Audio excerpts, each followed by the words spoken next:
منہج اسلامی السلفی میں استاد کی حیثیت. السلام علیکم ورحمۃ اللہ وبرکاتہ.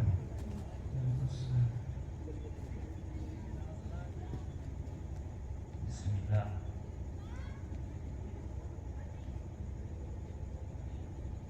ان الحمد للہ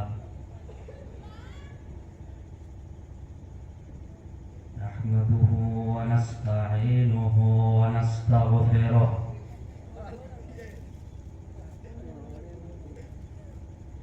ونعوذ بالله من شرور أنفسنا ومن سيئات أعمالنا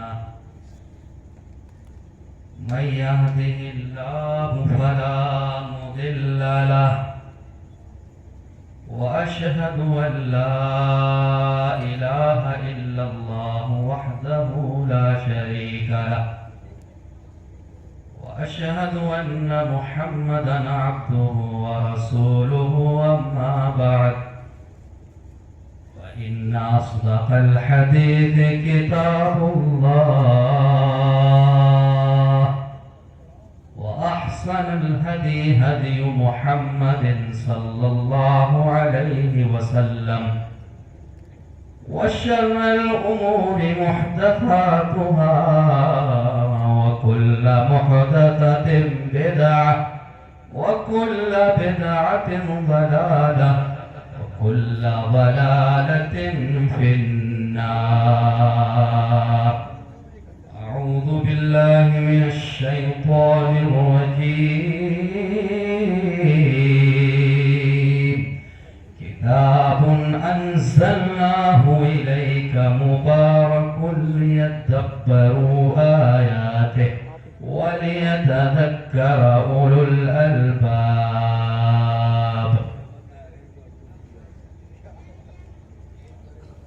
اسلامی اور دینی بھائیوں،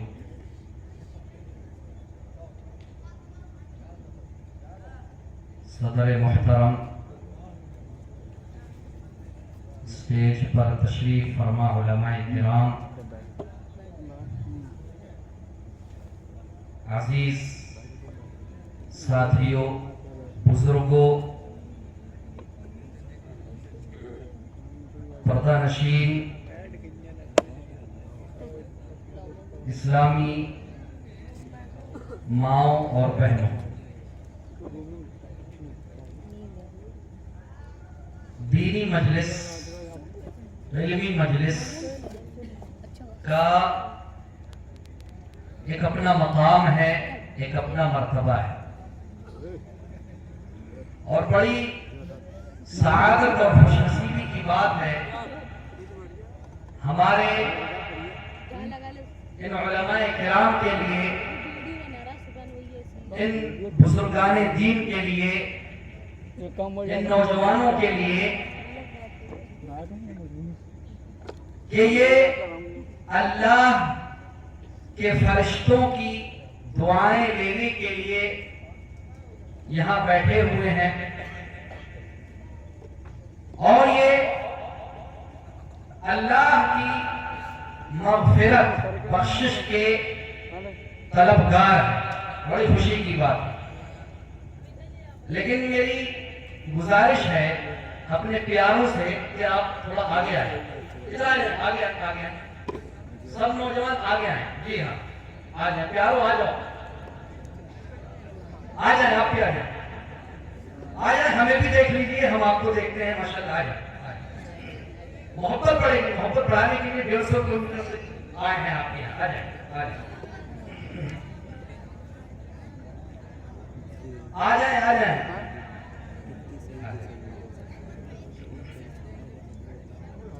آ جائیں وہی محبت کرنے. آ جائیں.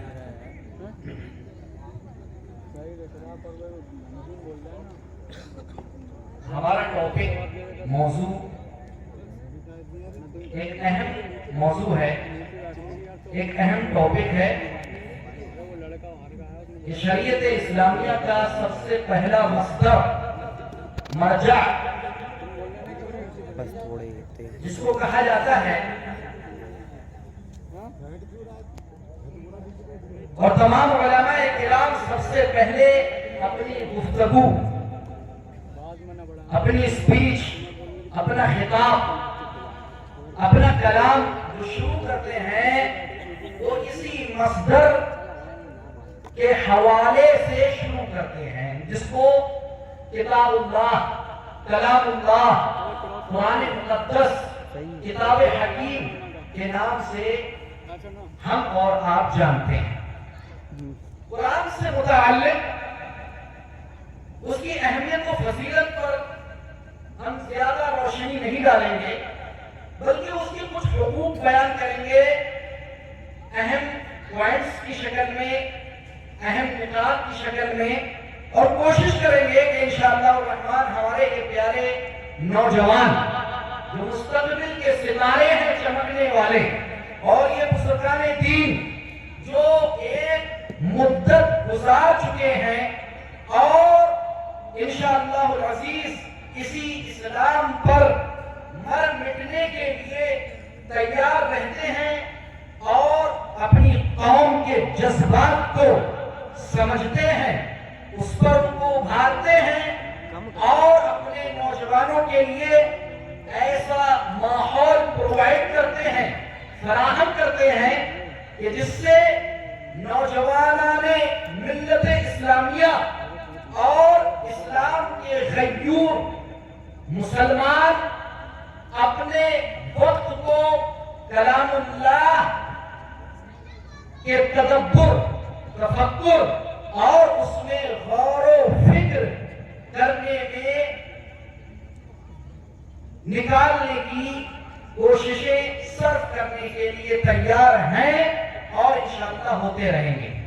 اسلامی اور دینی بھائی، سب سے پہلا جو نقطہ ہے اور سب سے پہلا جو حق ہے قرآن مقدس کے تعلق سے ہم پر جو ذمہ داری ہے ہماری، وہ ہے قرآن پر ایمان لانا، قرآن کی تصدیق کرنا۔ اللہ رب العالمین قرآن مقدس میں ارشاد فرماتا ہے،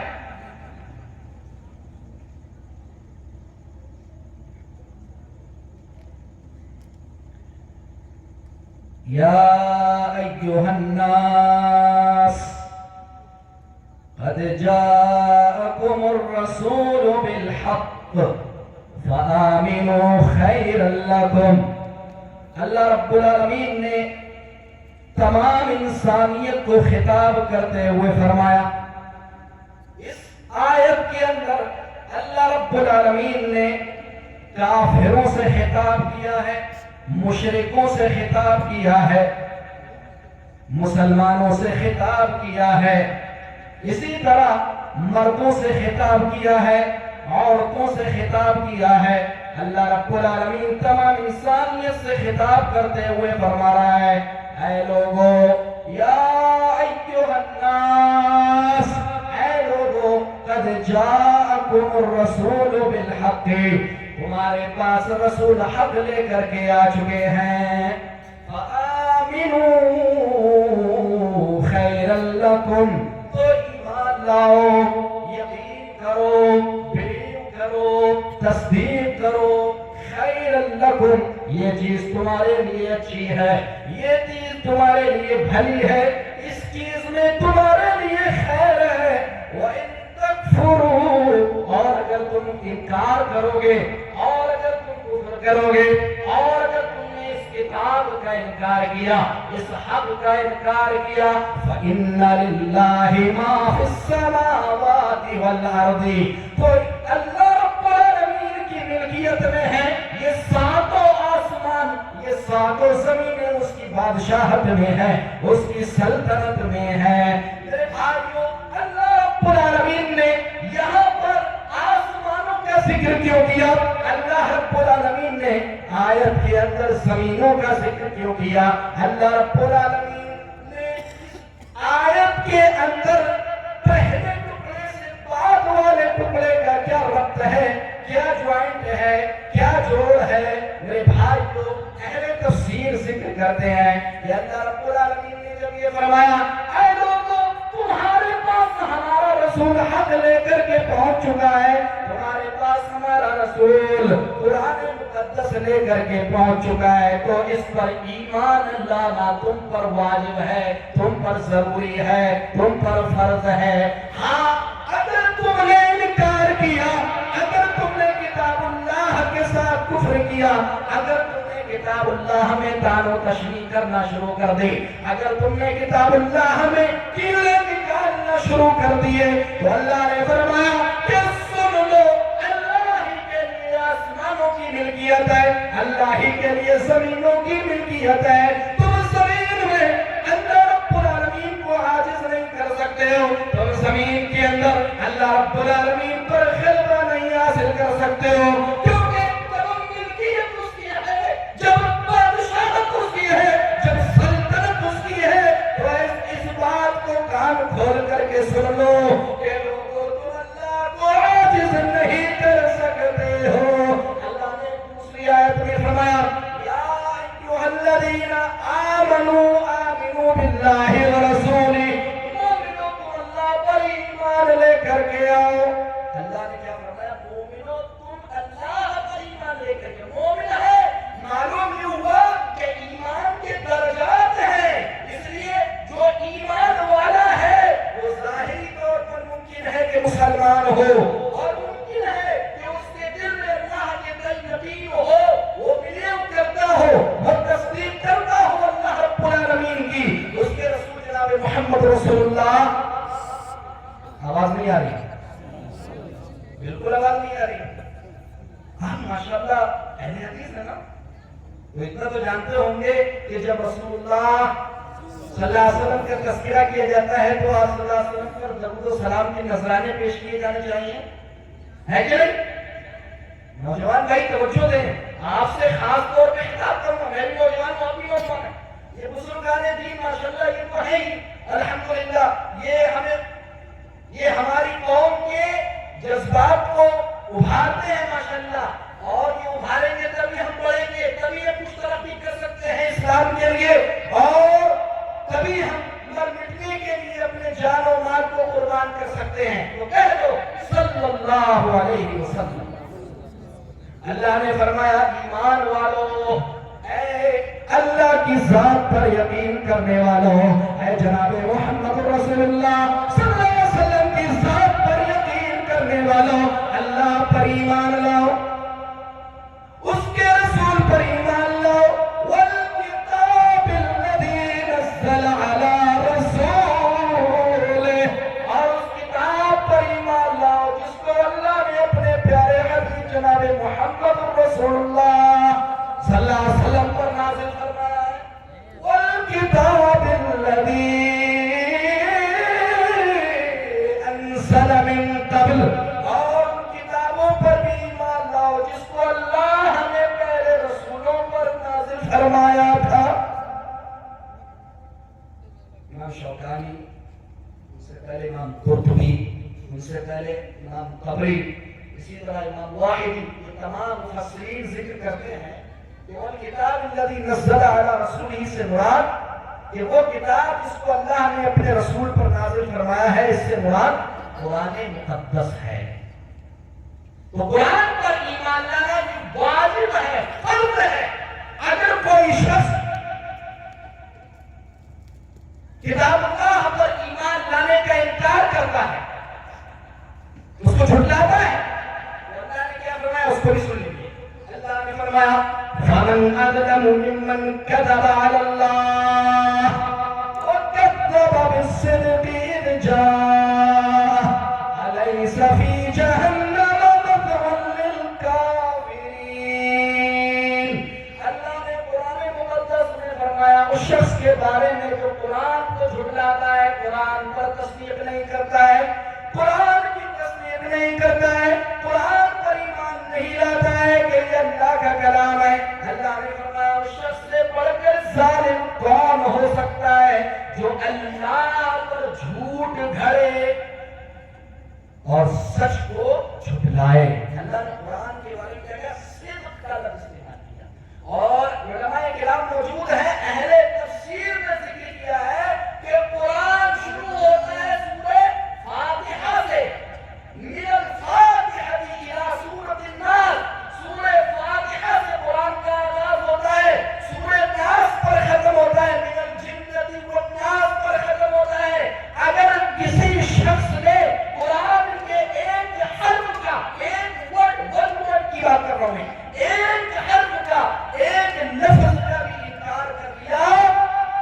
یا اس نے کیڑے نکالے یا اس پر چیچے اچھالنے کی کوشش کی جان بوجھ کر کے، تو اہل علم کے اتفاق کے ساتھ وہ شخص کا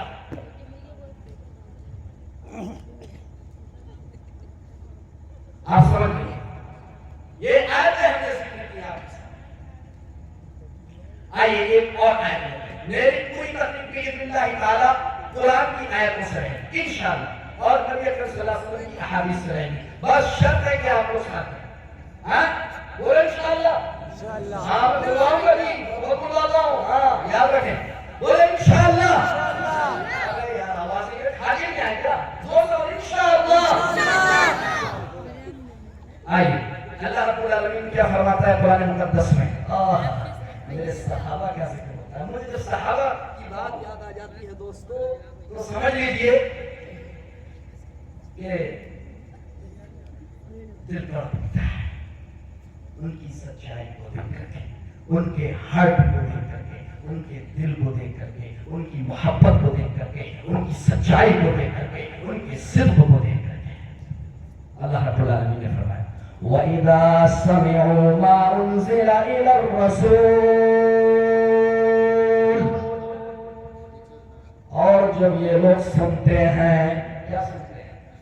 لہو لہب کی باتیں سنتے ہیں، لبیات سنتے ہیں، یہودہ کلام سنتے ہیں، مَا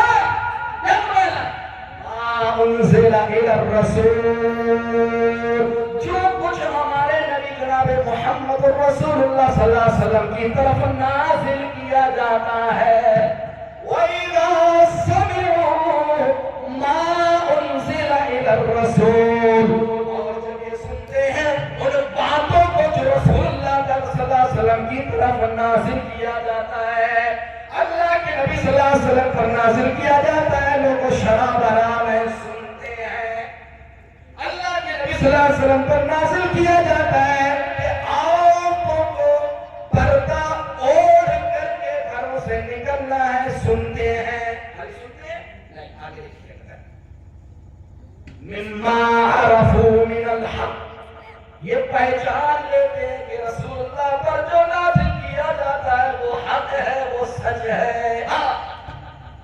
رسول کائنات جناب محمد رسول اللہ صلی اللہ علیہ وسلم پر جو کچھ بھی نازل کیا جاتا ہے سچ ہے، جی ہاں یہ قرآن سچ ہے، یہ صحابہ کرام کا تذکرہ ہو رہا ہے کہ پہچان لیتے ہیں ایک ایک آیت جو رسول اللہ پر نازل کی جاتی ہے، یہ پہچان لیتے ہیں حق ہے، سچ ہے، صدق کے سوا کوئی بات رسول اللہ پر نازل کی ہی نہیں کر سکتی، اور جس نے بھی اسٹڈی کی ہے قرآن مقدس کی وہ حق کو سمجھ لیتا ہے۔ ایک کراچی پروفیسر ہے ڈاکٹر کیت ہے مورے، ڈاکٹر کیت ہے مورے، یہ شخص کرسچن تھا، عیسائی تھا، کراچی پروفیسر، کس نے اینڈرولوجی کے اندر زبردست مہارت حاصل کر رکھی تھی، جو ہیومن پارٹ ہوتا ہے جس کو بچے داری کہا جاتا ہے عورت کے اندر، جہاں بچہ جنم لیتا ہے کس طرح بڑھتا ہے، نشو و نما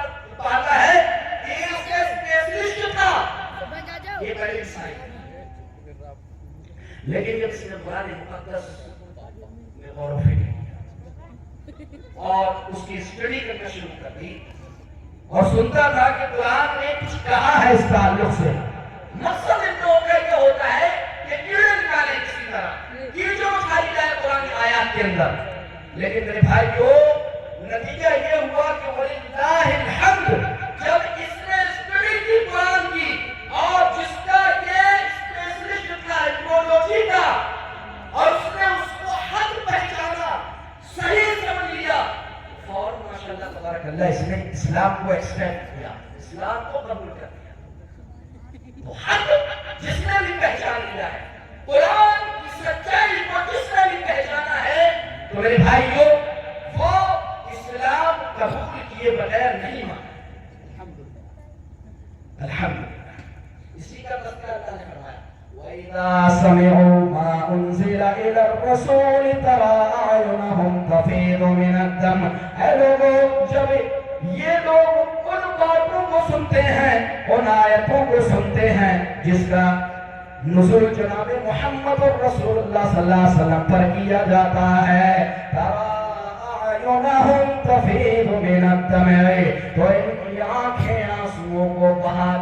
بنتی ہیں، ان کی آنکھیں اشکبار ہو جاتی ہیں، ان کی آنکھوں سے آنسو جاری ہو جاتے ہیں. کیوں؟ کیونکہ یہ حق پہچانتے ہیں کہ اللہ کی طرف سے جو بھی نازل ہوا ہے وہ حق ہے، اس میں جھوٹ اور کذب بیان ہو ہی نہیں سکتے. اس لیے میرے بھائیوں، سب سے پہلی چیز قرآن مقدس پر ایمان لانا ہے. کیوں؟ خود اللہ نے ذکر کیا صحابہ کرام کے تعلق سے کیا کہتے ہیں؟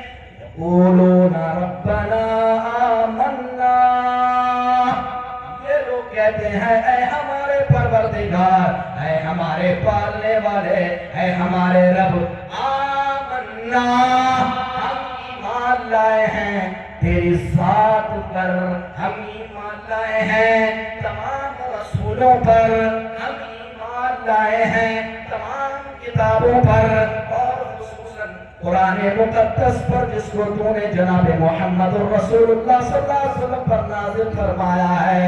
ہم ایمان لائے ہیں فرشتوں پر، ہم ایمان لائے ہیں آخرت کے دن پر، ہم ایمان لائے ہیں اچھی اور بری تقدیر پر. ایمان کے 6 ارکان ہیں، ان تمام پر ایمان لے کر کے آتے ہیں. کیا کہتے ہیں؟ فَاكْتُبْنَا مَعَ الشَّاهِدِينَ، اے ہمارے رب ہمیں تو ان لوگوں میں سے لکھ دے جو تیری راہ میں قربانی پیش کرتے ہیں گواہی دے کر کے. اے اللہ تو ہمارا ذکر ان لوگوں میں سے کر دے. اے اللہ تو ہمارا ذکر ان لوگوں کی فہرست میں کر دے. اے اللہ تو ہمارا ذکر ان لوگوں کی لسٹ میں کر دے. اے اللہ جو تجھ پر ایمان رکھتے ہیں، جو تیرے نبیوں پر ایمان رکھتے ہیں، جو تیری کتاب پر جو تو نے جناب محمد رسول اللہ صلی اللہ علیہ وسلم کی طرف نازل فرمائی ہے اس پر رکھتے ہیں. پہلا اس لیے تمام اہل علم کا اس بات پر اتفاق ہے، اجماع ہے کہ قرآن مقدس پر ایمان لانا، اس کی تصدیق کرنا کہ یہ قرآن اللہ کا کلام ہے، اللہ کا کلام ہے، مخلوق نہیں ہے. جی ہاں، میں یہاں اس بات کو کیوں لے کر کے آؤں؟ ایک نقطہ پیش کروں گا، اس لیے لے کر کے آؤں کہ تمام اہل علم کا اس بات پر اتفاق ہے کہ بندہ یہ جان لے، اس بات کو پہچان لے کہ قرآن یہ اللہ کا کلام ہے، اللہ کی گفتگو ہے، اللہ کی طرف سے نازل کردہ ہے. سورہ فاتحہ سے لے کر کے سورہ ناس تک اس پر ایمان لانا یقین رکھنا واجب ہے. اب کوئی بے وقوف، کوئی احمق کہے کہ نہیں قرآن مقدس سے 26 آیتوں کو نکال دیا جانا چاہیے کیونکہ یہ فلاں کی باتیں ہیں، یہ فلاں کا قول ہے، تو ایسے ذلیل رسوا لوگ تو پیدا ہوتے ہی رہتے ہیں سوسائٹی میں، سماج میں، معاشرے میں، جو دنیا میں بھی ذلیل ہوتے ہیں اور آخرت میں بلا شبہ انشاءاللہ وہ ذلیل ہوں. ایک شخص نے مانگ کی تھی نا حکومت سے، 26 آیتوں کو قرآن سے نکال دو کیونکہ یہ دہشت گردی پر ابھارتی ہے. اور نتیجہ کیا ہوا کہ وہ شخص مرتد ہو گیا اور وہاں پر کوشش کر رہا تھا کہ اس کو منصب ملے، مقام ملے، جاہ ملے، عہدہ ملے، ذمہ داری ملے، لیکن نتیجہ کیا ہوا کہ وہاں پر بھی نعوذ باللہ ذلیل ہوگا اور ہو رہا ہے الحمدللہ. اور انشاءاللہ یہ دعویٰ ہے، یہ چیلنج ہے کہ کائنات کے اندر اگر کسی نے بھی قرآن کے ایک حرف پر، قرآن کے ایک وقت پر، قرآن کے ایک لفظ پر اگر غلط بیانی کرنے کی کوشش کی ہے تو وہ ذلیل ہوا ہے، ہوتا ہے، اور کہہ دو انشاءاللہ ہوتا رہے گا. میرے بھائی یہ حق، تو اس لیے قرآن پر ایمان رکھنا ضروری ہے، واجب ہے، فرض ہے. کیا ایمان رکھنا ہے؟ قرآن اللہ کا کلام. کیوں؟ یہ انسان کا کلام نہیں ہے جیسا کہ مشرکین مکہ کہتے تھے کہ یہ بشر کا کلام ہے، انسان کا کلام ہے. خود محمد رسول اللہ صلی اللہ علیہ وسلم نے اس کو گھڑ لیا ہے، اللہ نے اس پر رکھ دیا ہے کہ یہ ہمارے نبی کا کلام نہیں ہے، یہ ہمارا کلام ہے۔ رب کعبہ خود فرما رہا ہے کہ ہمارا کلام ہے۔ اس لیے اکرمہ ابن ابی جہل، ابو جہل بہت بڑا فرعون، ہمارے امت اس امت کا فرعون، جس کو اللہ کے نبی جناب محمد رسول اللہ صلی اللہ علیہ وسلم نے فرمایا کہ اس امت کا فرعون ابو جہل ہے، اور ان کے اس کا بیٹا اکرمہ جو کہ بعد میں الحمدللہ صحابی ہو گئے تھے، وہ روتے تھے، یہ کہتے ہیں فَيَضَعُ الْمُصْحَفَ فِي وَجْهِهِ، مصحف کو، قرآن مقدس کو اپنے چہرے پر رکھتے، وَيُقَبِّلُ، بوسہ دیتے، وَيَبْكِي، اور روتے، کلام ربی کلام ربی، اپنے چہرے پر مصحف کو رکھتے،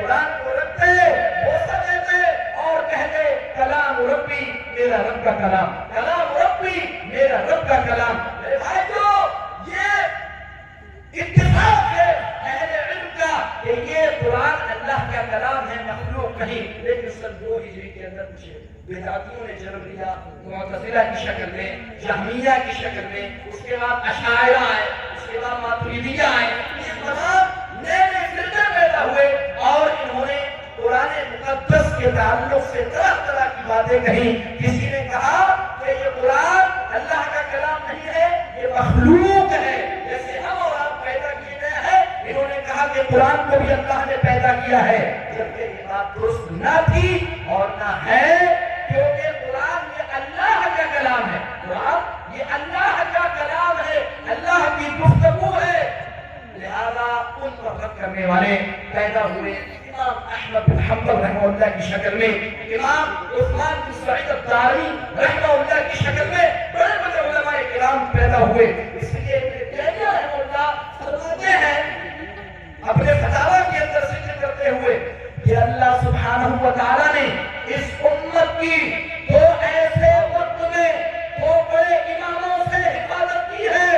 ایک جناب محمد رسول اللہ صلی اللہ علیہ وسلم کی وفات پا جانے کے بعد جب بہت سارے قبیلے مرتد ہونے لگے تھے، تو اللہ رب العالمین نے حضرت ابوبکر صدیق رضی اللہ تعالیٰ عنہ سے کام لیا، اور جس کو فتنہ ارتداد کہا جاتا ہے کہ فتنہ ارتداد کے زمانے میں اللہ نے ابوبکر کو اسلام کا سپاہی بنا کر کے کھڑا کیا، اور فتنہ خلق قرآن میں اللہ رب العالمین نے امام احمد بن حنبل رحمۃ اللہ علیہ کو اسلام کا سچا سپاہی بنا کے کھڑا کیا۔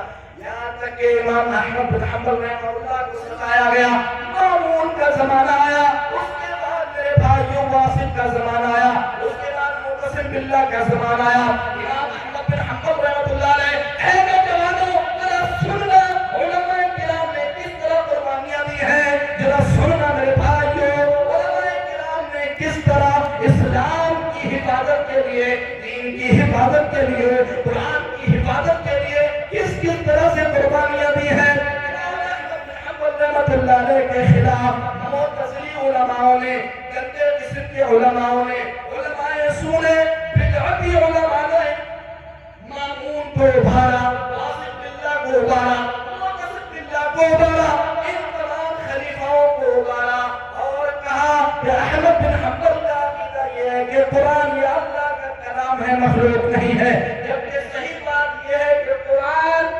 اللہ کی مخلوق ہے ان لوگوں کے نزدیک۔ حضرت امام احمد بن حنبل رحمۃ اللہ علیہ کھڑے ہوئے، ادھر یحییٰ ابن معین اٹھ کھڑے ہوئے، ادھر ابن نوح اٹھ کھڑے ہوئے، ابو نصر المروزی اٹھ کھڑے ہوئے، بڑے بڑے علماء کرام اٹھ کھڑے ہوئے، سب نے کہا کہ نہیں، حق یہ ہے کہ قرآن اللہ کا کلام ہے، مخلوق نہیں ہے۔ معتصم باللہ کے دور میں امام احمد بن حنبل رحمۃ اللہ علیہ وہ باندھ کیا گیا، ایک ستون سے باندھ کیا گیا۔ بچوں بات کچھ میسج دے کے دو، کچھ پیغام دے کے دو، سنو اللہ کے واسطے۔ معتصم باللہ نے حکم دیا کہ احمد بن حنبل کو باندھا جائے۔ احمد بن حنبل رحمہ اللہ کو ایک ستون سے باندھ دیا جاتا ہے، اور کہا جاتا ہے اے احمد اب بھی کہتے کہ قرآن اللہ کی مخلوق ہے، کلام نہیں ہے۔ امام احمد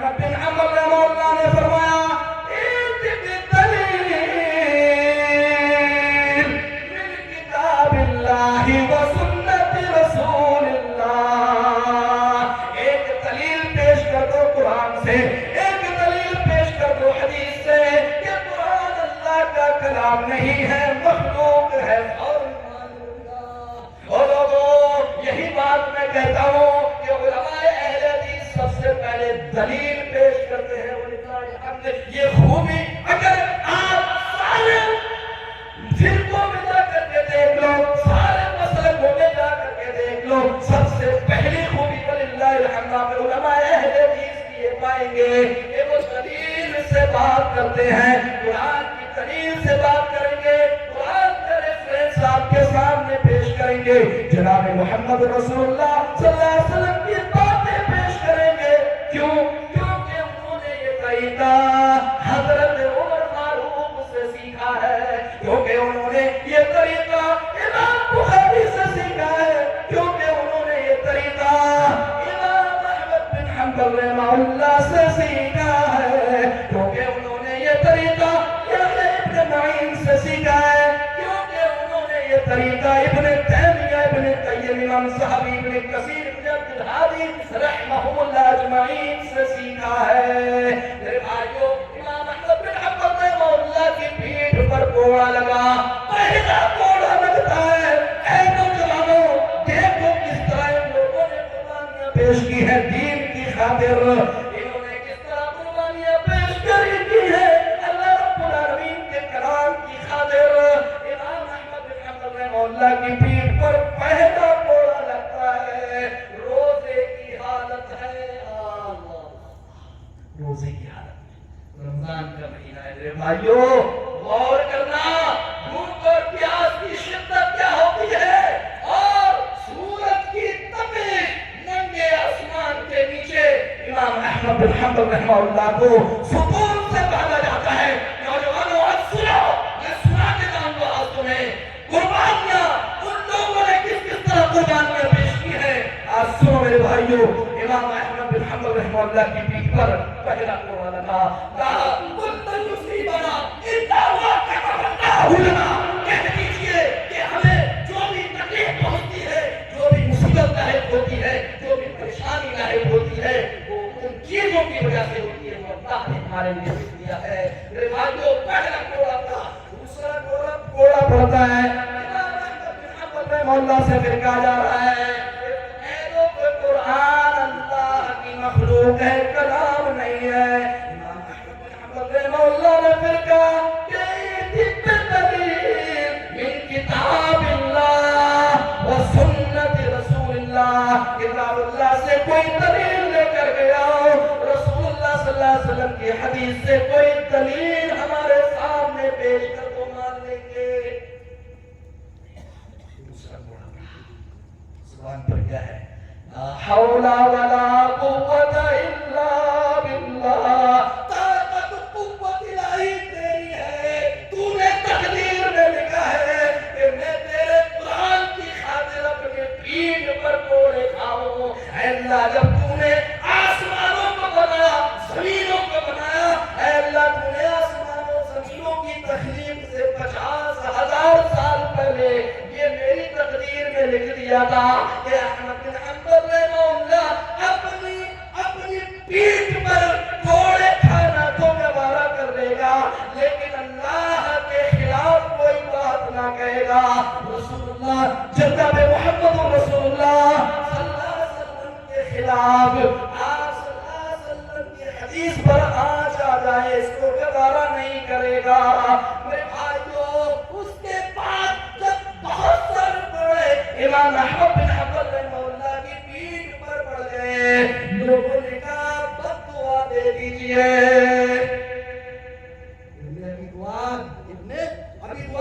جو معتزلہ کا سردار تھا اس وقت, رئیس تھا, اور اسی کی وجہ سے امام احمد بن حنبل رحمۃ اللہ علیہ کی پیٹھ پر کوڑے برسائے گئے تھے.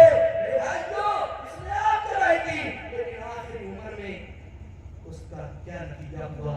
امام احمد بن حنبل رحمہ اللہ نے فرمایا کہ ہمارے درمیان اور ان لوگوں کے درمیان فرق کرنے والی جو چیز ہے وہ جنازے کی نماز میں ہے. جنازے کی نماز ہے, جا کر کے دیکھ لینا کہ جنازے کی نماز میں کس کے کتنے لوگ شریک. اور اسی لیے میں جانتا ہوں, علماء جانتے ہیں, کون جانتا ہے, لیکن احمد بن حنبل کا جہاں نماز ہے, ہر آدمی جانتا ہے کہ اتنے ارباب سے ہیں, چاروں امام سے. جو امام اہل سنت والجماع، امام اہل سنت والجماع، اہل سنت والجماعت کے امام کا لقب ملا. کیوں ملا؟ کس نے دیا؟ آپ نے دیا، علماء نے دیا. نہیں میرے بھائیو، یہ لقب اللہ سبحانہ وتعالی نے مقدر کر رکھا تھا کہ امام احمد بن حنبل کو اپنی پیٹھ پر کوڑے کھانا پڑیں گے اسلام کی خاطر، اور بالخصوص قرآن مقدس کی خاطر، اس کی سچائی کو بیان کرنے کی خاطر، اس کی حقیقت کو بیان کرنے کی خاطر. پہلا پڑھیں کہ قرآن اللہ کا کلام ہے، مخلوق نہیں، اور اس پر ایمان لانا واجب ہے. دوسرا پڑھیں قرآن کی تلاوت.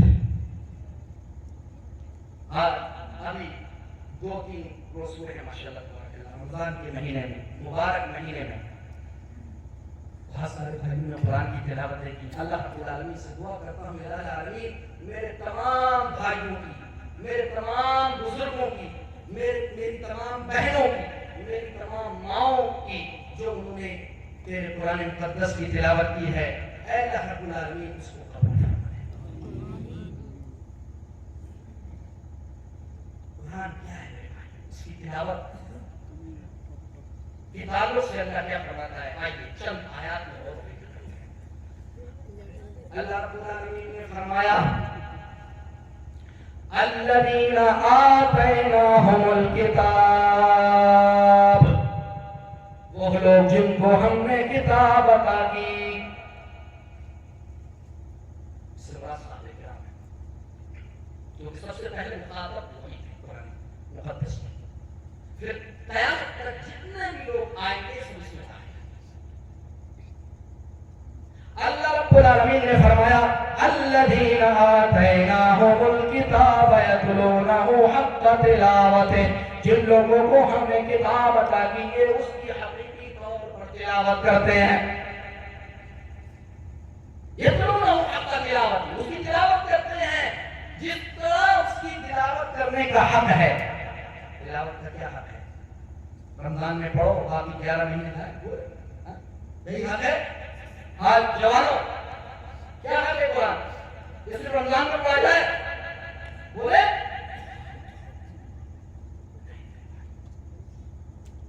قرآن کی تلاوت کا حق سال کے 12 مہینے ڈیلی پڑھا جانا چاہیے، یہ اس کا حق ہے. کیا حق ہے؟ آئیے سنتے ہیں عروہ بن زبیر سے. بڑا پیارا قصہ ہے دوست. عروہ بن زبیر مشہور تابعی، حضرت زبیر بن عوام جو عشرہ مبشرہ بالجنہ جن کو نبی صلی اللہ علیہ وسلم نے دنیا میں جنت کی بشارت دی تھی 10 صحابہ کرام، ان میں سے ایک ہے ان کے بیٹے عروہ بن زبیر بن عوام رضی اللہ تعالی. ایک سفر میں نکل رہے ہیں، پیر کے اندر ایک بیماری ہو جس کو داؤ اکیلا کہا جاتا ہے. ایسی بیماری جو ایک عضو سے دوسرے عضو کو کھاتی چلی جائے. داؤ اکیلا کھانے کی بیماری، یعنی ایک عضو سے دوسرے عضو کو، ایک پارٹ سے دوسرے پارٹ کھاتی چلی جائے. کو انگلش میں گویا کہ انفیکشن وغیرہ کہتے ہیں کہ ایک حصے میں بیماری ہوئی ہے، اس کی وجہ سے وہ پورے ہاتھ میں پھیلتی جا رہی ہے. اور بیماری پھیل گئی. اطباء نے مشورہ دیا کہ یہ بیماری ایسے ٹھیک نہیں ہوگی، اتنے حصوں کو کاٹنا پڑے گا. اور کاٹنے کے لیے کیا کرنا ہے؟ کہا اتنے حصے کو نشے کی چیز سے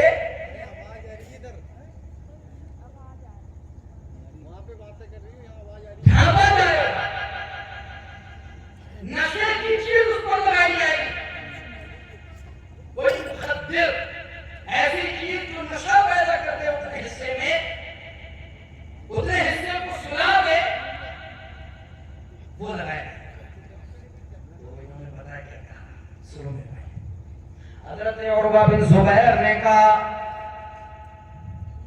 انی لا اقدم معصیت اللہ علی طاعتہ، میں اللہ کی معصیت کو، اس کی اطاعت کو فرما برداری پر مقدم نہیں کر سکتا۔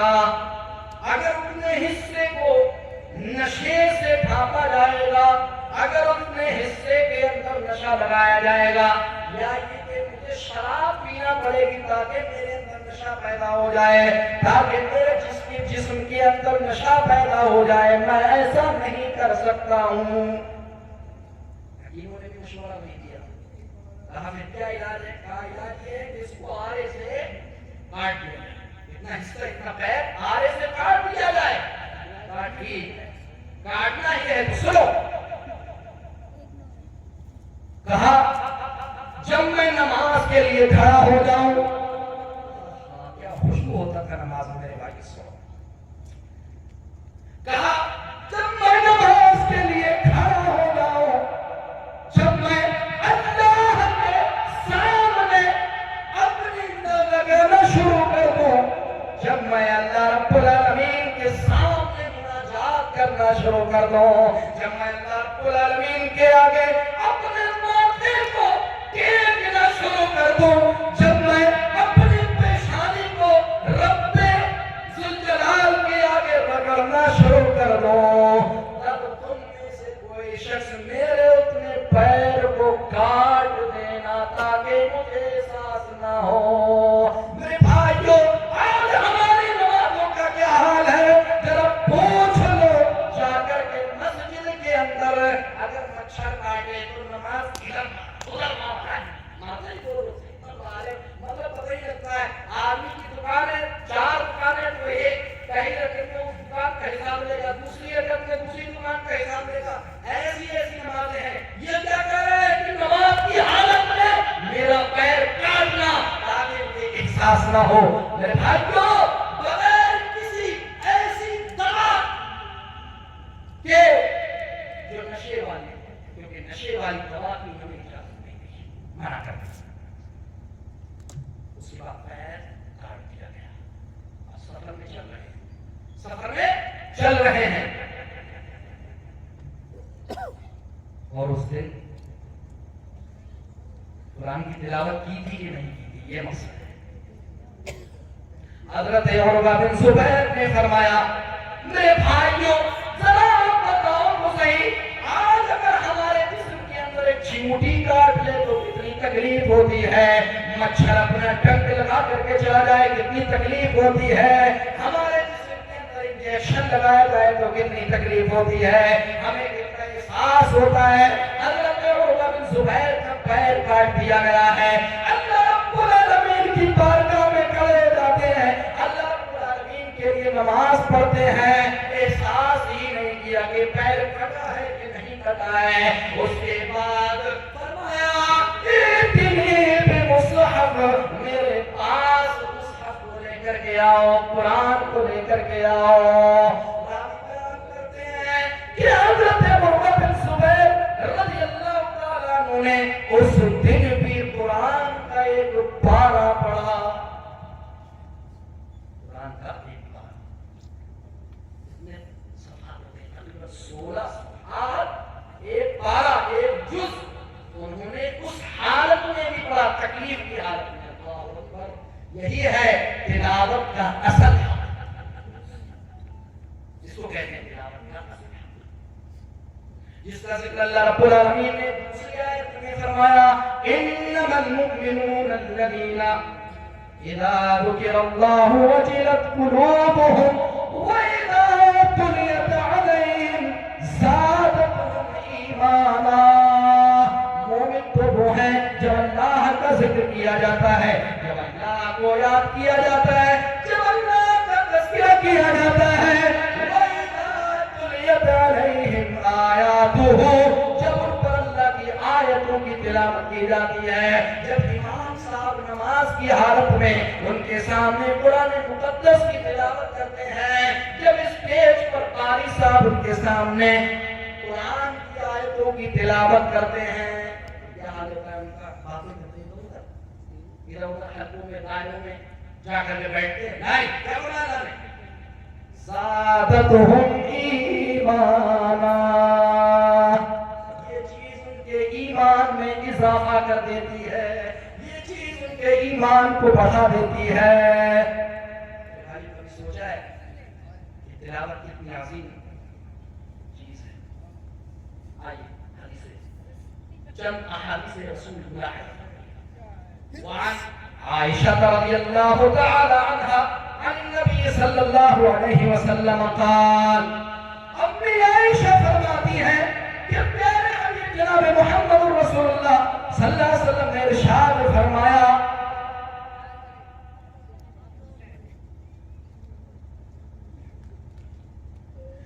مثل الذي يقرأ القرآن وهو حافظ له، مثال الشخص کی جو قرآن کو پڑھتا ہے، جو قرآن کی تلاوت کرتا ہے اور حافظ بھی ہے ماشاءاللہ، حافظ کوئی صاحب ماشاءاللہ، اللہ رب العالمین ان سے زیادہ دین کا کام لینے کی توفیق ارزانی بخشے۔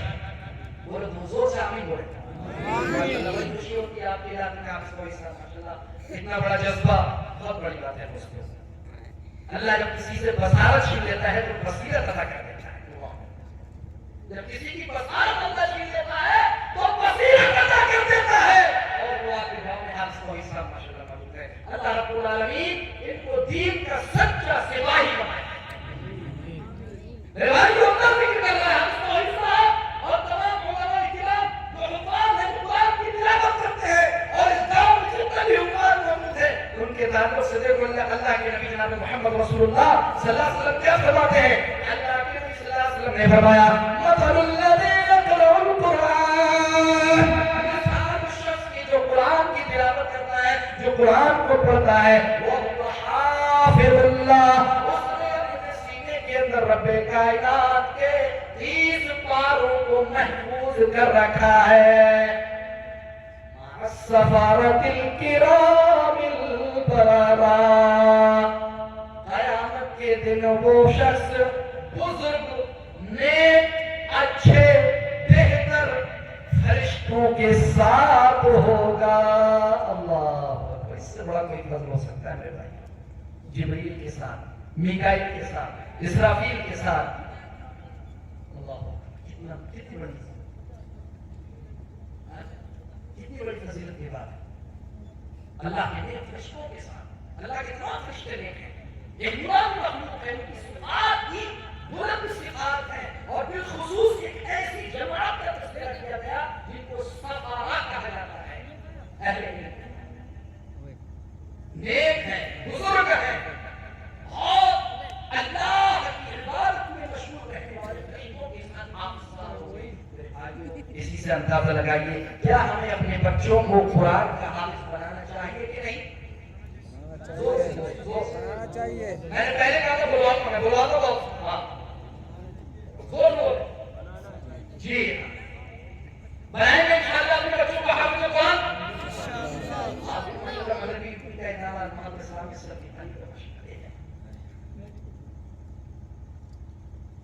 فضیلت کی بات ہے میرے بھائی، حافظ قرآن۔ آئیے ہمارے بزرگوں کے واسطے، ہمارے نوجوانوں کے لیے جو حافظ قرآن نہیں ان کے لیے کیا کہا ہے اللہ کے نبی صلی اللہ علیہ وسلم؟ وہ بھی دیکھیں، فرمایا وَمَثَلُ الَّذِي يَقْرَأُ وَهُوَ يَتَعَاهَدُهُ وَعَلَيْهِ شَدِيدٌ فَلَهُ أَجْرَانِ۔ اللہ کے نبی جناب محمد رسول اللہ صلی اللہ علیہ وسلم نے، اے میرے نوجوان بھائیوں، اے میرے بزرگوں، اے میری امت کی پردہ نشین اسلامی ماں اور بہنوں، سب کے لیے اللہ رب العالمین کے پیارے حبیب جناب محمد رسول اللہ صلی اللہ علیہ وسلم حدیث کے اندر پیغام دے رہے ہیں کہ مثال اس شخص کی جو قرآن کو پڑھتا ہے، وہ اس کی حفاظت کرتا ہے، ڈیلی پڑھتا ہے، پڑھتا رہتا ہے، وعلیہ شدید، حالانکہ اس پر یہ چیز گرا گزرتی ہے، بیچارے سے پڑھا نہیں جاتا ہے، اٹک کر کے پڑھتا ہے، شارپ ہوتا ہے، پڑھتا ہے الحمدللہ، اس طرح پڑھتا ہے، اٹک کر کے پڑھتا ہے، بیچارہ بڑی مشکل سے پڑھتا ہے۔ یا اللہ کتنی بڑی فضیلت فرمائی امام احمد جناب محمد رسول اللہ صلی اللہ علیہ وسلم فرمایا فَلَهُ أَجْرَانِ، فرمایا اس کے لیے دوہرا اجر ہے. یا اللہ تیری رحمت ہے، دوہرا اجر، ڈبل اجر.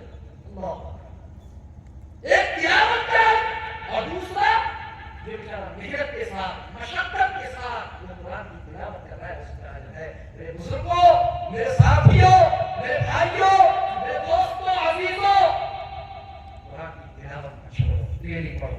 ضروری نہیں کہ آپ ایک بار ختم کریں، ضروری نہیں کہ 2 بار ختم کریں.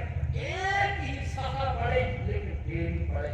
آدھا صفحہ پڑھیں ڈیلی پڑھیں. 2 آیتیں پڑھیں ڈیلی پڑھیں. میرے بھائیو، قرآن کا تب حق ادا ہوگا، قرآن کی تلاوت کا تب حق ادا ہوگا. ورنہ کسی یہودی نے کہا تھا کہ مسلمانوں کے یہاں سے 2 چیزوں کو ختم کر دو. حافظ عالم اسلامی کتاب اس کے اندر ذکر کیا گیا ہے کہ کسی یہودی نے کہا تھا کہ مسلمانوں کے سماج سے، مسلمانوں کی سوسائٹی سے، مسلمانوں کے معاشرے سے 2 چیزوں کو ختم کر دو، پورا اسلام خود بخود ختم ہوتا چلا جائے گا. اس نے پہلی چیز گنائی جناب محمد رسول اللہ صلی اللہ علیہ وسلم کی مشابہ ہے، اس کو بنا دو. اور دوسری چیز کتاب اللہ کو ان کے یہاں سے ختم کر دو.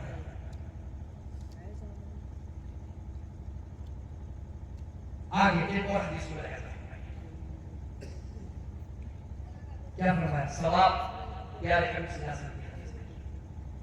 وعن عبداللہ ابن مسعود رضی اللہ تعالی عنہ قال قال رسول اللہ صلی اللہ علیہ وسلم من قرأ حرفا من کتاب اللہ فله به حسنة والحسنة بعشر أمثالها.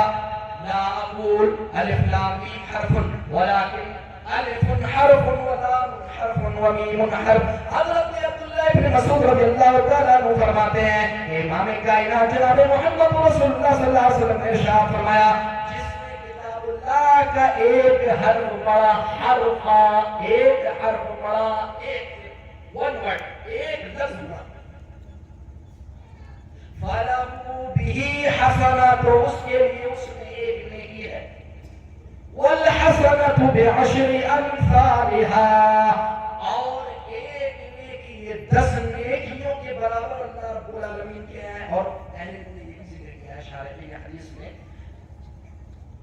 کہ نیت کے اعتبار سے اللہ رب العالمین انسان کو ایک نیکی کی جگہ 10 نیکیاں، 70 نیکیاں، 700 نیکیاں اور اس کے علاوہ دیگر بہت ساری نیکیاں عطا کرتا ہے نیتوں کے اعتبار سے. کیا آپ اس طرح پڑھ رہے ہیں؟ کیا صرف دکھاوے کے لیے آپ قرآن پڑھ رہے ہیں؟ یا آپ کی نیت یہ ہے کہ اللہ نے ہمیں حکم دیا ہے کہ قرآن کی تلاوت کریں؟ یہ جناب محمد رسول اللہ صلی اللہ علیہ وسلم نے ہمیں حکم دیا ہے کہ قرآن کی تلاوت کریں. اس کے بعد آپ صلی اللہ علیہ وسلم نے کیا فرمایا؟ آپ صلی اللہ علیہ وسلم نے فرمایا کہ میں تم سے یہ نہیں کہتا کہ الف لام میم ایک حرف، بلکہ نبی صلی اللہ علیہ وسلم نے فرمایا الف حرف، الف ایک ورڈ ہے، ایک حرف ہے، لام ایک حرف ہے، اسی طرح میم یہ تیسرا حرف ہے. کتنے حرف ہوئے؟ الف لام میم. کتنے حرف ہوئے؟ 3. کتنی نیکیاں ہوئی؟ 3 نیکیاں. کتنی نیکیاں ہوئی؟ 30. ہاں 30 نیکیاں ہوئی. اللہ کی رحمت اتنی عظیم ہے میرے بھائیوں، کبھی سوچا الف لام میم آپ نے 3 حرف پڑھے، رب کائنات نے آپ کو 30 نیکیوں سے نوازا. کوئی اور دوسری کتاب لے کر گیا، اس میں اتنی نیکیاں ملتی ہیں؟ بڑا کوئی کتاب. ایک اور حدیث سنیے. وعن عبد الله بن عمرو بن عاص رضي الله تعالى عنهما قال قال رسول الله صلى الله عليه وسلم الصيام والقرآن يشفعان للعبد يوم القيامة. حضرت عبداللہ بن عمرو بن عاص رضی اللہ تعالیٰ عنہ بیان فرماتے ہیں کہ پیارے حبیب جناب محمد رسول اللہ صلی اللہ علیہ وسلم نے ارشاد فرمایا، لوگ روزہ اور قرآن قیامت کے دن بندے کے لیے سفارش کریں گے. روزہ کیا کہے گا؟ نبی صلی اللہ علیہ وسلم نے فرمایا، اے رب، اے میرے رب، منعتہ الطعام والشہوات بالنہار فشفعنی فیہ. اے میرے رب، اے میرے پروردگار، میں نے تیرے بندے کو کھانے سے روک دیا، میں نے تیرے بندے کو شہوتوں سے روک دیا، میں نے سے روک دیا، میں نے تیرے بندے کو دن کے اندر کھانے پینے جمع کرنے اور دیگر شہوتوں سے روک دیا، برائیوں سے روک دیا، اے اللہ تو میری اس کے حق میں سفارش قبول فرما لے۔ پھر قرآن آئے گا، قرآن کیا کہے گا لوگوں، میرے بھائیوں وہ بھی سنتے جاؤ۔ فرمایا اللہ کے نبی جناب محمد رسول اللہ صلی اللہ علیہ وسلم نے، اے ربی النوم باللیل، میں نے رات کے اندر اس کو سونے سے روک دیا، فشفعنی فی، تو اس کے حق میں میری سفارش قبول فرما۔ اللہ کے نبی صلی اللہ علیہ وسلم فرماتے ہیں فیشفع، قرآن کی اور روزے کی سفارش کو اللہ قبول فرما لے گا، ان کی سفارش کو قبول کر لیا جائے گا۔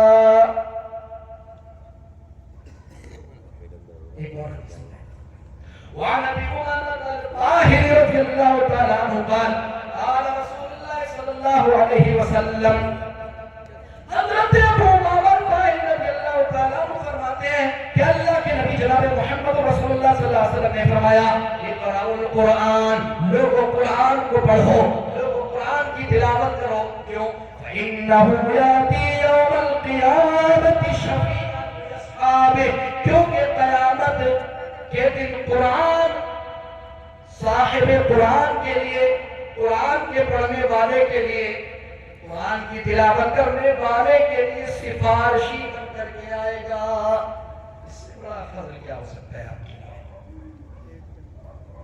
لیے؟ بھائی بے شمار حدیثیں ہیں، یہ دوسرا نقطہ تھا، ایک تیسرا نقطہ ہے تدبر کا۔ میں کوشش کروں گا جلدی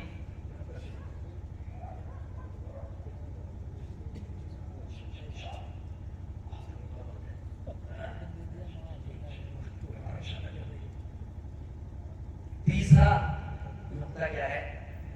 آپ لوگ تھک گئے کیا؟ سب بتائیے۔ اللہ خیر دے، اللہ میرے بھائیوں اس بیٹھک کو، اس مجلس کو اللہ رب العالمین تمہارے اعلیٰ میں ذکر کر دے، اللہ العالمین فرشتوں کی رحمتیں نازل فرمائیں پر، اے اللہ رب العالمین ہمارے تمام علماء کرام پر، تمام بھائیوں پر اللہ رب العالمین تو بخشش کی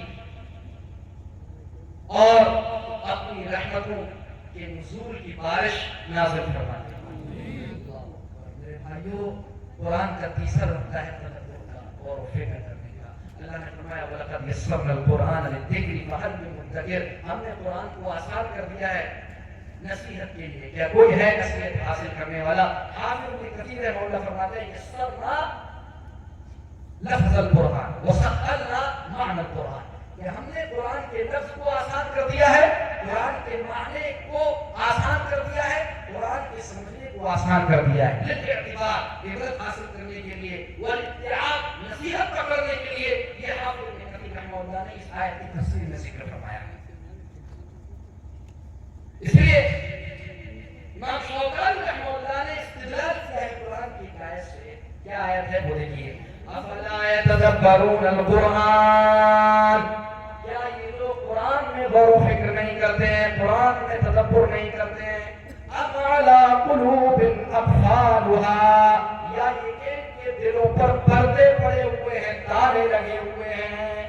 اس آیت سے اللہ شوکانی نے استدلال کیا ہے، استنباط کیا ہے کہ قرآن کے اندر غور و فکر کرنا واجب ہے۔ اب سب کے لیے مسئلہ ویسے ہے کہ قرآن کے مفہوم کو سب لوگ اس کو نہیں سمجھ سکتے ہیں، کچھ لوگ یہ ذکر کرتے ہیں، لیکن صحیح بات یہ ہے کہ قرآن کو اگر صحیح سے پڑھا جائے، اسی طرح اردو زبان پڑھی جائے، اسی طرح اہل علم کی مجلس میں بیٹھا جائے، انشاءاللہ العزیز دھیرے دھیرے قرآن میں تدبر آ جائے۔ قرآن میں تدبر کرنے سے آپ کو اوشنوگرافی کیا چیز ہے، اللہ نے سمندر کے بارے میں کیا بیان کیا ہے، اس کی گہرائیوں کے بارے میں کیا بیان کیا ہے، ایسٹرونومی کا ذکر اللہ نے کیا، اسٹڈی آف اسکائی کے بارے میں، آسمان کے بارے میں، اسٹڈی آف ارتھ زمین کے بارے میں اللہ نے کیا بیان کیا ہے؟ قرآن میں فکر کرنے کے بعد یہ ساری چیزیں آپ کے لیے آسان ہو جائیں گی۔ تو تدبر بہت ضروری ہے میرے بھائیوں، اس لیے ابن تیمیہ رحمہ اللہ فرماتے ہیں، میں ابن تیمیہ رحمہ اللہ سے بے حد محبت کرتا ہوں، اس لیے خاص طور پہ ان کا میں بہت زیادہ حوالہ دیتا رہوں گا۔ ابن تیمیہ رحمۃ اللہ علیہ فرماتے ہیں کہ جب مجھے قرآن کی کسی آیت کو سمجھنا ہوتا تھا تو میں 100 تفسیریں کھول کر کے بیٹھتا تھا، 100 تفسیروں کا مطالعہ کرتا تھا ایک آیت کو سمجھنا۔ فرماتے ہیں اگر مجھے ان تمام تفسیروں کو دیکھنے کے بعد بھی وہ آیت سمجھ میں نہیں آتی تھی تو میں اللہ رب العالمین کے آگے اپنی پیشانی کو رگڑتا تھا، اے اللہ میرے سینے کو کھول دے، اے اللہ مجھے اس آیت کا کیا معنی ہے، کیا مفہوم ہے، اے اللہ میرے سامنے اس چیز کو بیان کر دے۔ کہتے ہیں ابن قیم کے شاگرد ذکر کرتے ہوئے ابن تیمیہ رحمہ اللہ کے بعد الفاظ تو ایسے ہیں، کہتے ہیں کبھی کبھی میں تپتی ہوئی ریت کے اندر جاتا اور اپنی ناک کو اللہ کے سامنے رگڑ رگڑ کے کہتا، الہی سینہ کھول دے، الہی میرے دل کو کھول دے، الہی میرے دل کے پردوں کو کھول دے، الہی میرے سینے کو کھول دے، تاکہ میں اس آیت کو سمجھ لوں، تاکہ میں اس آیت کے معنی و مفہوم کو سمجھ کر کے لوگوں کے سامنے بیان کروں۔ علماء کرام نے یہ کام کیے ہیں، تب تک یہ دین ہم تک پہنچانے گا۔ تدبر اور فکر کرنا قرآن کی آیت میں بہت ضروری ہے۔ ہر وہ شخص جو قرآن حاضر ماشاءاللہ تفاسیر موجود ہے، تفسیر آپ کے سامنے موجود ہے، اردو کے اندر بھی موجود ہے، آپ پڑھا کریں اور صرف خالی ترجمہ نہ پڑھا کریں، اس کے نیچے جو شرح ہے وہ بھی پڑھا کریں اور ساتھ ہی اس میں غور و فکر کریں کہ اللہ کہنا کیا چاہتا ہے، کہنا کیا چاہتا ہے، کہنا کیا چاہتا ہے۔ اس لیے صحابہ کرام کے بارے میں آتا ہے کہ کتنا زیادہ ایک ایک آیت کو نماز میں پڑھتے تھے، عشاء کے بعد شروع کرتے تھے ایک ایک آیت کو اور صبح تک وہ اسی کی تکرار کرتے رہتے تھے، سمجھ میں آ جائے، سمجھ میں آ جائے، سمجھ میں آ جائے۔ چوتھا تدبر کے تعلق سے بہت حدیث لے کے آیا تھا، وقت ہمارے کم ہے اس لیے تیزی کے ساتھ آیا کرتے۔ چوتھا اہم نقطہ ہے کہ قرآن کا ایک حق ہے اس پر عمل کرنا، یہ بہت ہے۔ قرآن میں جو کچھ بیان کیا گیا ہے اس پر عمل کیا جائے، عمل کرنا، قرآن پر عمل کرنا ضروری ہے کہ نہیں ہے؟ جی بزرگوں سے معلوم کرنا ضروری ہے، جی ہاں قرآن پر عمل کرنا ضروری ہے، واجب ہے۔ قرآن نے جو احکام ہمیں دیے ہیں، جو فرامین ہمیں دیے ہیں، جو آرڈرز ہمیں دیے ہیں، ان کو ماننا ضروری ہے، واجب ہے۔ اور اس کو کیسے ماننا ہے صحابہ کرام نے آئیے جانتے ہیں۔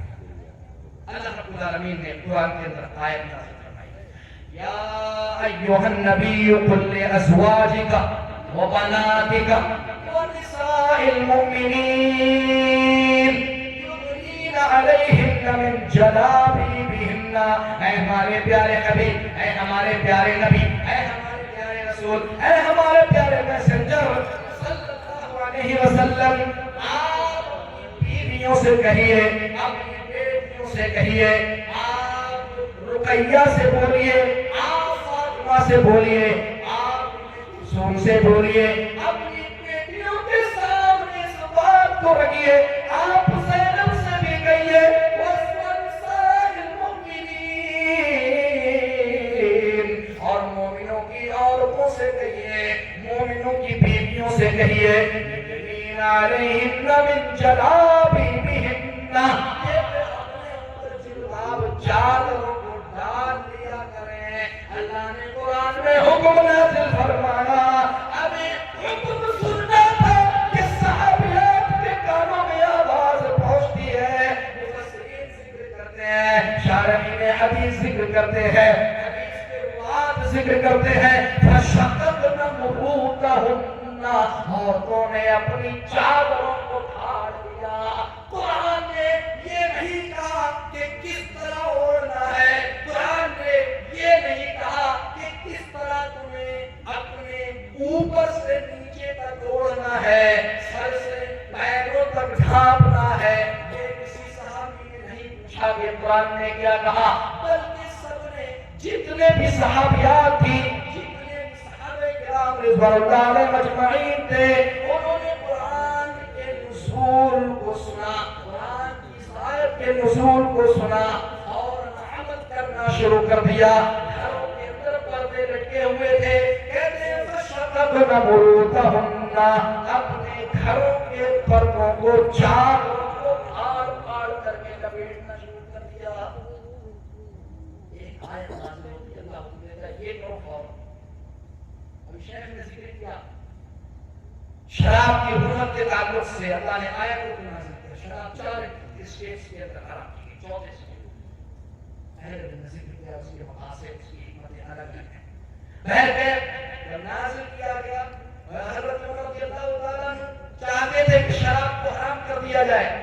پورے اللہ نے فرمایا هل انتم منتهون، تو کیا تم ان ناپاک چیزوں سے باز آ گئے؟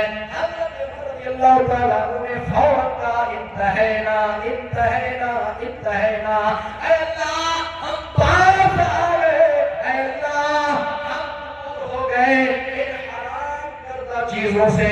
شراب سے دور ہو گئے، جوئے سے دور ہو گئے، بتوں کے آستانوں سے دور ہو گئے، غلط قسم کی بد فعالوں سے دور ہو گئے. اور ذکر کیا نا، دور ہو گئے، باہر آ گئے، بس اللہ میرا حکم کب بس یہ سارے. پھر ایک وقت نازل ہوا کہ بیت المقدس سے اب خانہ کعبہ کی طرف رکوع کی حالت میں منادی اعلان کر رہا ہے صلاۃ عصر کی نماز مسجد مدینہ منورہ کے اندر موجود ہے. رکوع کی حالت میں عصر کی نماز ہے، رکوع کی حالت میں منادی نے اعلان کیا کہ اللہ نے کہا ہے کہ اب بیت المقدس مسجد اقصی قبلہ نہیں ہے، خانہ کعبہ قبلہ ہے. اور اسی حالت میں رکوع کی حالت ہی میں یہ نہیں کہا کہ نماز توڑ دیا، نہیں، رکوع کی حالت ہی میں مڑ گئے. صحابہ کرام نے کس طرح قرآن کو سمجھا، اس پر کس طرح. میرے بھائیوں، عمل قرآن مقدس پر کرنا واجب ہے، ضروری ہے. کیا عمل کر رہے ہیں ہم لوگ؟ کیا ہم نے جھوٹ بولنا چھوڑ دیا؟ کیا ہم نے غیبتیں کرنا چھوڑ دی؟ کیا ہم نے چغلخوریاں کرنا چھوڑ دیا؟ کیا ہم نے شراب پینا چھوڑ دیا؟ کیا ہم نے جوا کھیلنا چھوڑ دیے؟ کیا ہم نے اپنے مسلمان بھائی کو گالی دینا چھوڑ دیا؟ کیا ہم نے اپنے مسلمان بھائی کو برے لقب سے پکارنا چھوڑ دیا؟ کیا ہم نے اپنے مسلمان بھائی کو یا مسلمان بہن کو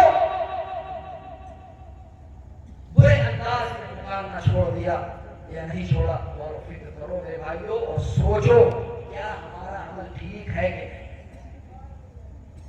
قرآن پر عمل کرنا، اللہ نے جتنے بھی احکامات دیے ہیں ان کو بجانا، جن چیزوں سے منع کیا ہے ان سے رک جانا.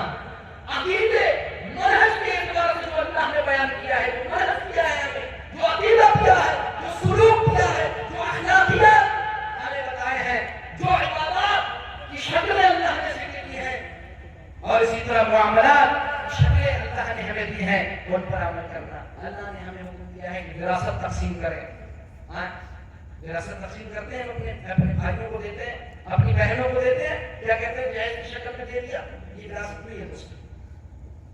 اللہ نے پورے قرآن کے اندر 3 آیتوں کے اندر بالکل واضح طور پر حق بیان کیا ہے. فریضہ ہے وراثت، اس کو ترکہ کہا جاتا ہے.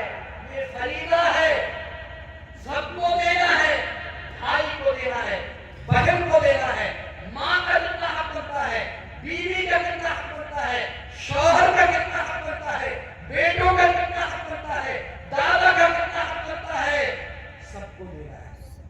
کبھی ورثہ سے پوچھتے ہیں کیوں؟ جو پوچھیں گے جب ہم خود دیتے ہی نہیں تو پوچھیں گے. قرآن ہے وہ دیا عمل ہے نہیں, بالکل دور ہے اس چیز سے. لیکن یاد رکھنا اللہ نے کیا فرمایا, فریضۃ من اللہ.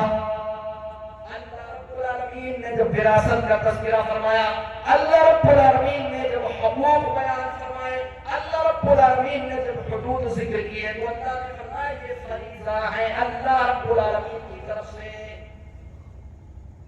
میرے بھائیو, اس کو اپنے سماج میں اپنے معاشرے میں لے کر کے آئیے. وراثت یہ فرض ہے, فریضہ ہے اللہ کا. قیامت کے دن اللہ پوچھے گا آپ سے, اور اگر کسی بہن نے مطالبہ کیا آپ نے اس کو نہیں دیا, بہن قیامت کے دن اللہ کے سامنے جائے گی اور وہ کہے گی اللہ میں گئی تھی اپنے بھائی کے پاس, میں نے مطالبہ کیا تھا لیکن میرے بھائی نے انکار کر دیا تھا اور نہیں دیا. کیا جواب ہے؟ کوئی جواب نہیں. اس کو لاگو کرو دوستو, اس کو لاگو کرو, ضروری ہے. قرآن کی تعظیم یہ بھی ایک حق ہے. قرآن کی تعظیم کے حق پر معذرت کے ساتھ اللہ رب العالمین نے کیا فرمایا کہ قرآن کی تلاوت کے وقت خاموش رہنا واجب ہے, ضروری ہے.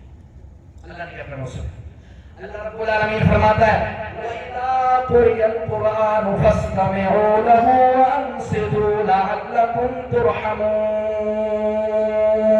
اے لوگوں, جب قرآن پڑھا جائے, جب قرآن کی تلاوت کی جائے, جب قرآن کا ورد کیا جائے,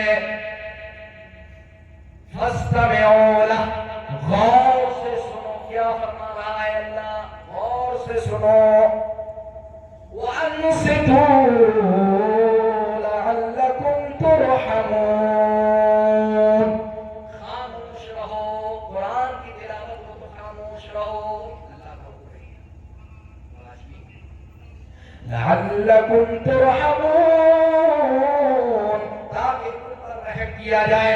معلوم یہ ہوا کہ وہ لوگ جو قرآن کی تلاوت کو غور سے سنتے ہیں, وہ لوگ جو قرآن کو پڑھتے ہیں, اور وہ لوگ جو قرآن کو غور سے سنتے ہیں, اور وہ لوگ جو قرآن کی تلاوت کے وقت خاموشی اختیار کرتے ہیں, اللہ رب العالمین کی طرف سے فرشتے ان پر رحمتوں کی دعائیں کرتے ہیں. رحمتوں منظور ہوتا ہے. آپ کے پاس موبائل ہے, لیپ ٹاپ ہے, اگر آپ قرآن پڑھنا نہیں جانتے ہیں تو لیپ ٹاپ میں موبائل لگا دیجیے گھر کے اندر. تو ماشاءاللہ تعالیٰ کے قاری صاحب ہیں, امام حرم ہیں, بہت سارے, کسی بھی امام کی پسند ہو قرآن کی تلاوت سنیے, اس کو رحم کیا جاتا ہے. گھر سے شیاطین بھاگ جائیں گے, جیسا کہ ابن قیم رحمہ اللہ نے ذکر کیا ہے. اللہ رب العالمین نے ایک دوسری آیت کے اندر ذکر کرتے ہوئے فرمایا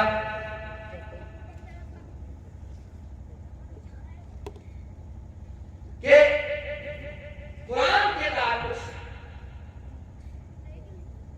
انسان کا کیا طریقہ کار ہونا چاہیے, ایک مومن کا کیا شعار ہونا چاہیے, کیا طریقہ ہونا چاہیے, کیا اسلوب ہونا چاہیے.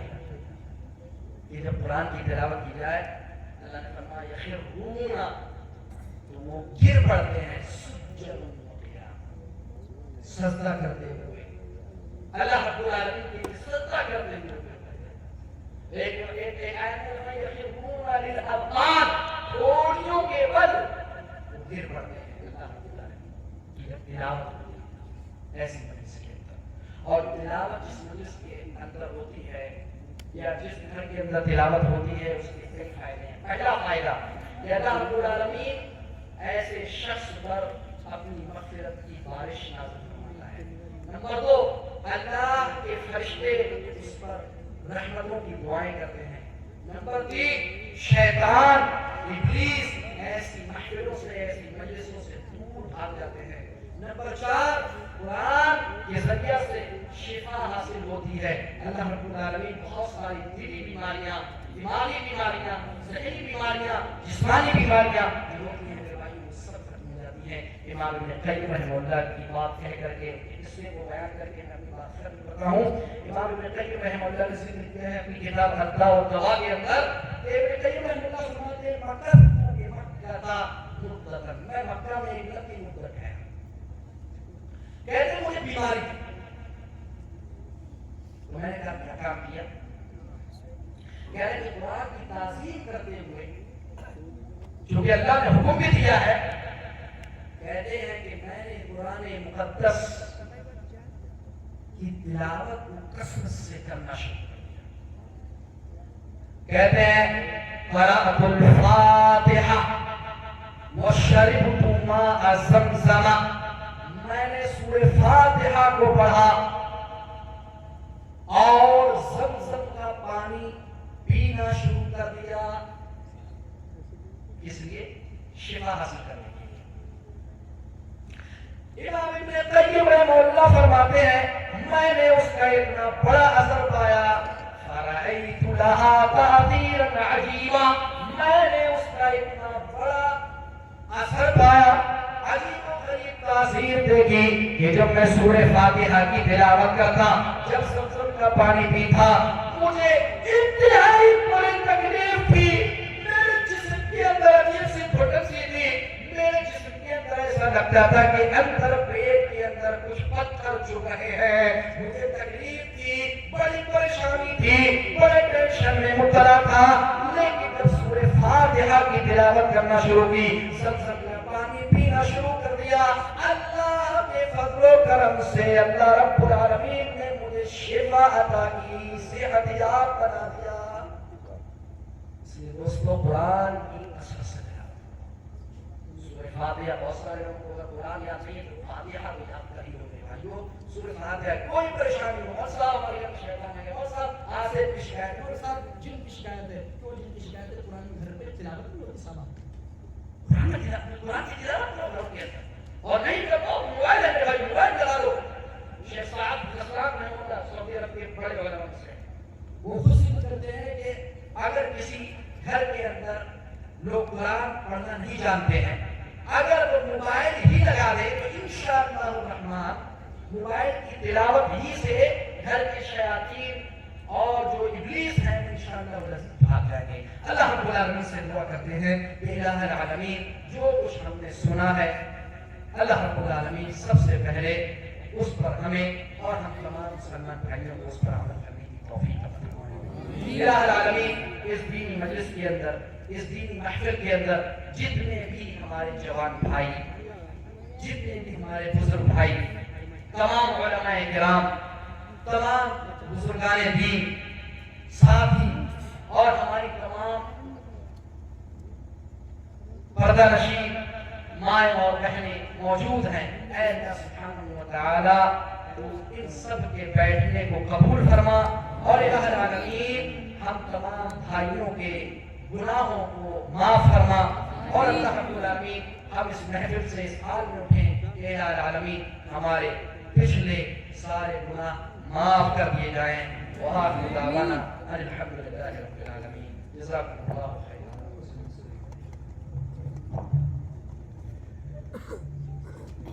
جزاکم اللہ خیر و احسن الجزا۔ یہ تھے فضیلت الشیخ عبد الرحمن سنابلی صاحب جو بڑا ہی